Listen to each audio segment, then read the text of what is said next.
There are moments in life that don't make noise when they happen. No warning, no announcement, no one clapping for you while it's breaking you quietly from the inside. And yet, you still smile, not because you are fine, but because somewhere along the way, you learned that your pain was something people didn't know how to hold. So you held it yourself. And maybe no one ever noticed how often you were the one who stayed calm while everything inside you was collapsing. There is something strange about people who carry silent pain. They don't look like victims. They don't fall apart in public. They don't ask for rescue in obvious ways. Instead, they master something far more dangerous. They learn how to look okay while feeling everything at once. And if you've ever been that person, you already know it didn't start with strength. It started with necessity. Because somewhere in your life, you realize something quietly painful, that not everyone deserves access to what you truly feel. So you started editing yourself, softening your voice when it wanted to shake, smiling when your chest felt heavy, nodding when you wanted to disappear. And over time, people began to believe a version of you that was never fully real. The strong one, the calm one, the always fine one. But they never saw what it cost you to stay that way. There is a strange psychology behind this kind of silence, because when a person is emotionally unseen for long enough, they stop expecting to be understood. And instead of reaching out, they adapt. They become observers of their own pain, watching it like it belongs to someone else. And the most haunting part is this: you can be surrounded by people and still feel like no one is inside your world. That is where silent suffering begins, not in loneliness, but in invisibility. And yet, you kept smiling, not because you were healed, but because survival sometimes looks like being pleasant while breaking internally. There's something people rarely understand about emotional endurance. It doesn't always look like resistance. Sometimes it looks like disappearance. You stop sharing, you stop explaining, you stop trying to make people understand what they repeatedly misunderstand. And slowly, you begin to carry everything alone. But here is what no one tells you about that kind of strength. It doesn't stay strength forever, because emotions don't vanish just because they are ignored. They settle, they accumulate in silence, they become weight. And one day you start to feel tired for no clear reason. Not physically tired, but something deeper. Like your mind is always slightly overloaded. Like your heart never fully rests, like even happiness requires effort. And still, you smile, because it became a reflex, a mask so familiar you almost forget it's there. But beneath that smile, something else has been happening all along. A quiet internal question that never leaves you. How long can I keep this up without being seen? And the truth is, most people like you don't break loudly. They don't collapse in dramatic ways. They slowly disconnect from themselves while still functioning in the world. And that is what makes it so difficult for anyone to notice. Because from the outside, you're still present, still responsible, still kind, still showing up.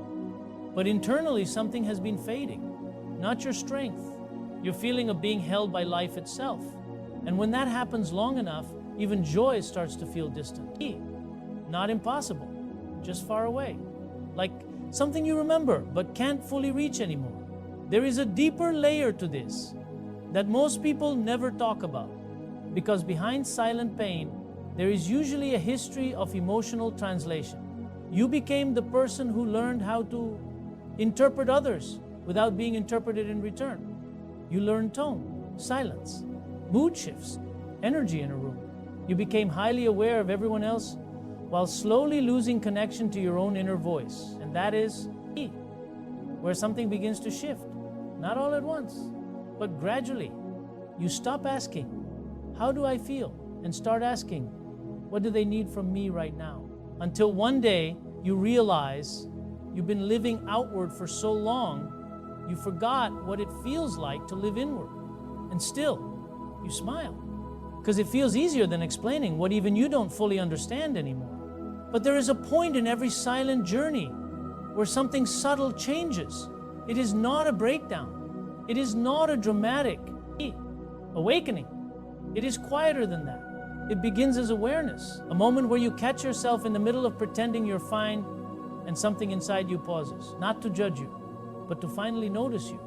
And in that moment, something very old inside begins to surface. Not pain alone, but truth.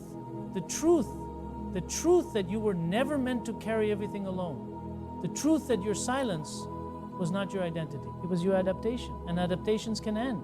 Even the ones you have lived inside for years.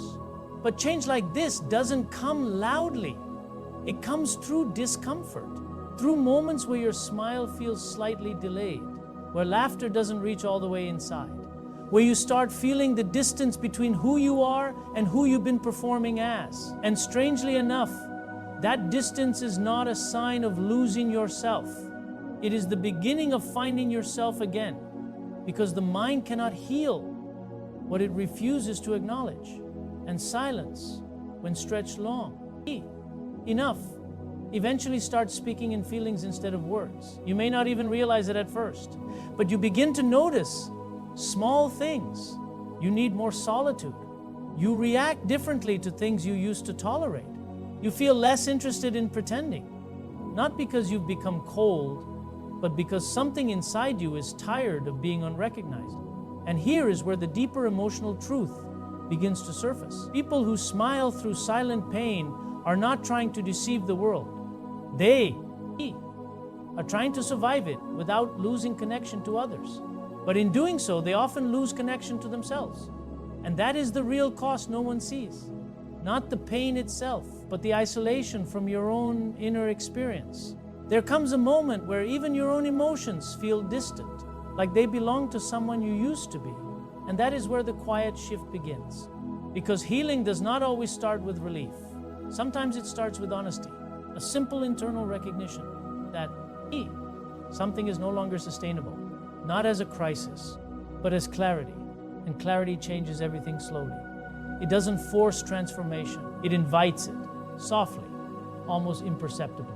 You start noticing what drains you, what feels unnatural, what parts of your life require you to abandon yourself just to maintain them. And without even trying, you begin to step back from things that no longer align with your inner state, not out of rebellion, but out of exhaustion with pretending. And still, you smile. But now, the smile begins to change. It becomes less of a mask and more of a moment. Shorter, more real, less performative. And that shift, though small, is everything, because it means you are no longer fully disappearing inside it. There is a strange kind of awakening that happens in people like you. It doesn't announce itself. It feels like sensitivity returning, like noticing things again you had stopped feeling, like realizing your own emotional presence has weight. And that weight deserves attention, not suppression. And as this awareness grows, something inside begins to soften, not toward the world at first, but toward yourself. Because you start to understand you were never weak for feeling deeply. You were just never given enough space to feel safely. And so you adapted, beautifully, painfully, silently. But adaptation is not identity. And now something inside you is beginning to remember that. There will still be moments when the old pattern returns, when you smile automatically, when you hide what you feel without thinking. But now there is something different, a small awareness watching from within, not judging, just noticing. And that presence changes everything over time. Because once you are seen by yourself, even quietly, you can no longer fully abandon yourself without knowing it. And that is the beginning of inner honesty. Not perfection, not sudden healing, just truth entering slowly into places that have been silent for too long. And with truth comes a strange kind of peace. Not loud, not dramatic, but steady.